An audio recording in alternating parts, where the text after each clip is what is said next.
Hello, നമ്മുടെ പുതിയ വീഡിയോയിലേക്ക് എല്ലാവർക്കും സ്വാഗതം. ഇന്ന് തേർഡ് ഡേ ആണ്. നമ്മൾ ഹോട്ടലിൽ നിന്ന് ഇറങ്ങാൻ പോവാണ്. അപ്പോൾ ഇന്ന് പോകുന്നത് പഹൽഗാമിക്കാണ്. നമ്മൾ കുറച്ച് ലേറ്റാണ്. ഫുഡ് കഴിക്കാൻ വേണ്ടിയിട്ട് ഉണ്ണിക്കൊക്കെ സമയം എടുത്തു.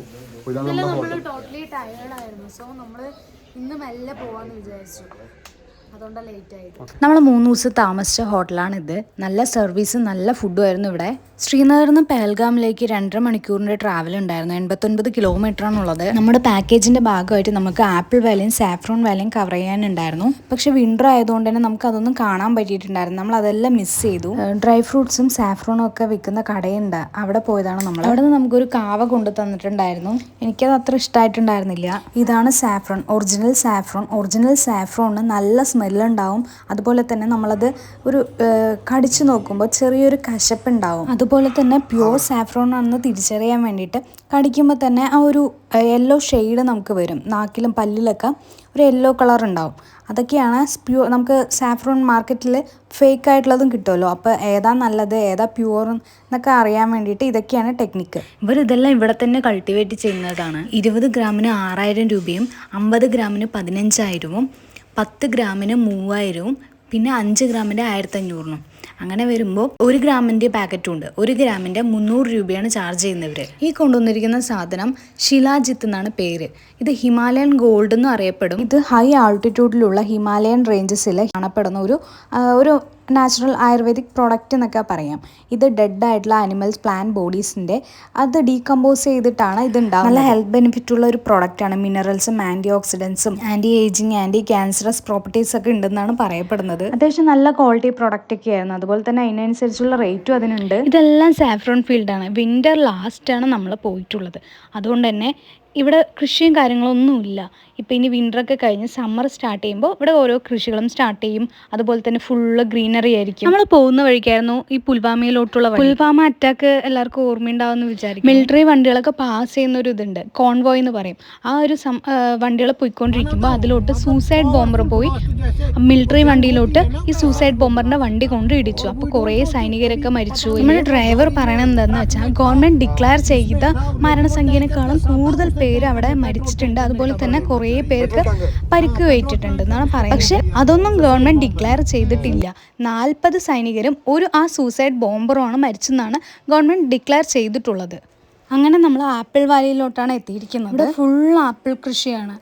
നല്ല ഇതിൻ്റെ സീസണിൽ വന്നാണെങ്കിൽ നമുക്ക് ഫുൾ ആപ്പിൾ തോട്ടങ്ങൾ കാണാൻ പറ്റുമായിരുന്നു. അതുപോലെ തന്നെ ഫ്രഷ് ആയിട്ടുള്ള ആ ആപ്പിളും. അപ്പോൾ നമുക്കിവിടെ ആപ്പിൾ ജ്യൂസൊക്കെ അവൈലബിൾ ആണ്. അപ്പോൾ നമ്മൾ ഒരു ഷോപ്പിൽ നിർത്തി, ആപ്പിൾ തോട്ടവും ഷോപ്പും കൂടിയുള്ള ഒരു ഷോപ്പിലാണ് നിർത്തിയിട്ടുള്ളത്. ഇവിടെ കുറേ ആപ്പിളിൻ്റെ പ്രോഡക്ട്സ് കിട്ടും. എന്ന് വെച്ചാൽ അച്ചാർ, ജാം, ജെല്ലീസ്, അങ്ങനെ കുറേ പ്രോഡക്ട്സ് ഉണ്ട്. അതുപോലെ തന്നെ ഫ്രഷ് ആയിട്ടുള്ള ആപ്പിൾ ജ്യൂസ്, അതിൽ പഞ്ചസാര ഒന്നും ആഡ് ചെയ്തിട്ടില്ല. ജാമിൻ്റെയും ജെല്ലിൻ്റെയൊക്കെ സ്മെല്ല് കേട്ടതും തേനീച്ചകളൊക്കെ പെട്ടെന്ന് തന്നെ വട്ടം കൂടി.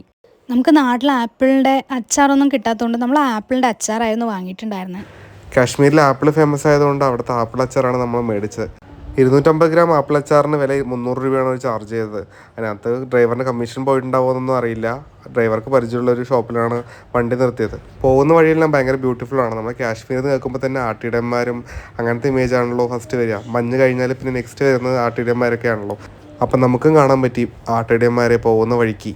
ഇവിടെയുള്ള വീടുകളൊക്കെ തണുപ്പിനെ പ്രതിരോധിക്കാൻ പറ്റുന്ന രീതിയിലുള്ള വീടുകളാണ്. അതുപോലെ തന്നെ മഞ്ഞൊക്കെ വീണ് കഴിഞ്ഞാലും തന്നെ അത് പോയിക്കൊള്ളാനുള്ള പോലെ സ്ലോപ്പ് ചെയ്തിട്ടുള്ള വീടുകളാണ്. അങ്ങനെ നമ്മൾ പെഹൽഗാമിലോട്ട് കടക്കുകയാണ്.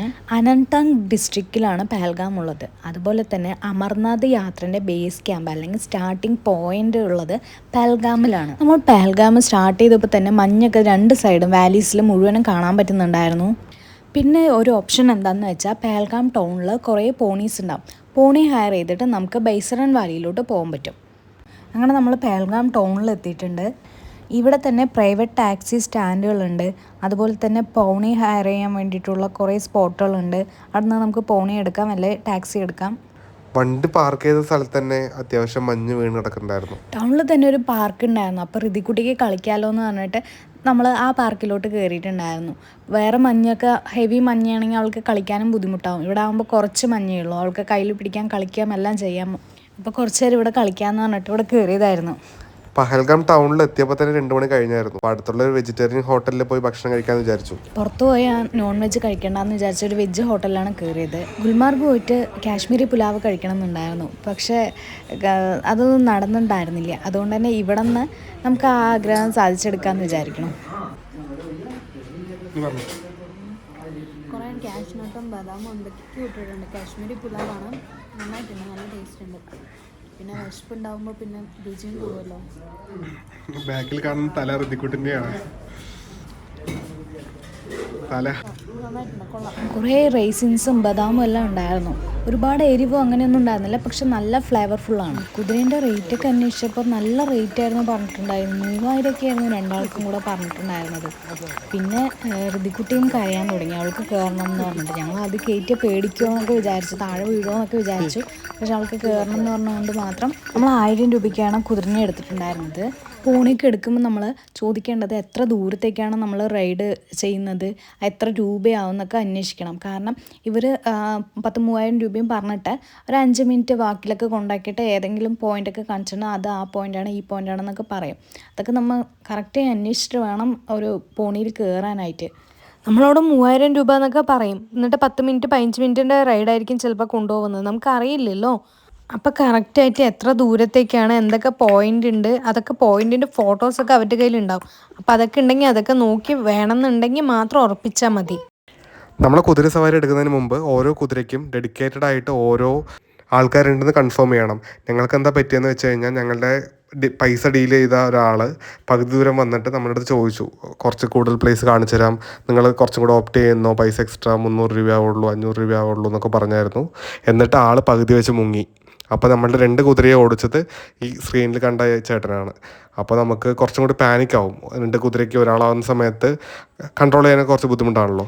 അപ്പോൾ പഹൽഗാമിലോട്ട് വരുന്നവർ കുതിര സവാരി എടുക്കുകയാണെങ്കിൽ ഈ കാര്യം മൈൻഡിൽ വെക്കുക കേട്ടോ. കുതിരയിൽ നിന്ന് ഇറങ്ങാൻ പെടുന്ന പെടാപ്പാടാണ് ഈ കണ്ടുകൊണ്ടിരിക്കുന്നത്. ഇറങ്ങാൻ പറ്റില്ല, പേടിച്ചിട്ടാ.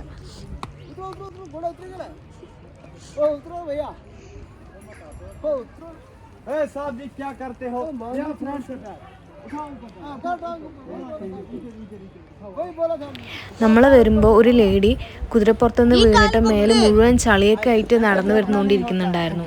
ഇത് ഡേഞ്ചർ തന്നെയാണ്, നമ്മൾ സൂക്ഷിക്കണം. ഈ വീടുകളൊക്കെ കാശ്മീരി ഓൾഡ് സ്റ്റൈലിലുള്ള വീടുകളാണ്. ഇപ്പം എല്ലാം മരത്തിൻ്റെ വീടുകളാണ്. പോകുന്ന വഴിക്ക് ഒരുപാട് ബാറ്റ് നിർമ്മിക്കുന്ന ഫാക്ടറികൾ ഉണ്ടായിരുന്നു. ഈ വെട്ടി വെച്ചിരിക്കുന്ന തടി കഷ്ണങ്ങൾ ബാറ്റ് നിർമ്മിക്കാൻ വേണ്ടി വെച്ചിരിക്കുന്നതാ. ഋതിക്കുട്ടിക്ക് ഭയങ്കര ഇഷ്ടമായി ഈ സ്ഥലം.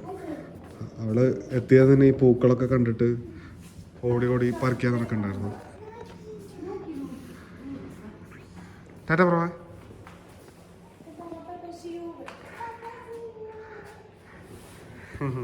ശരി ഓക്കെ നോക്കി. അപ്പോൾ ഞങ്ങളുടെ നെക്സ്റ്റ് ഡേ പ്ലാൻ സോനമാർഗിലോട്ടാണ്. എത്രയും പെട്ടെന്ന് തന്നെ സോനമാർഗിലെ വീഡിയോ വരുന്നതായിരിക്കും.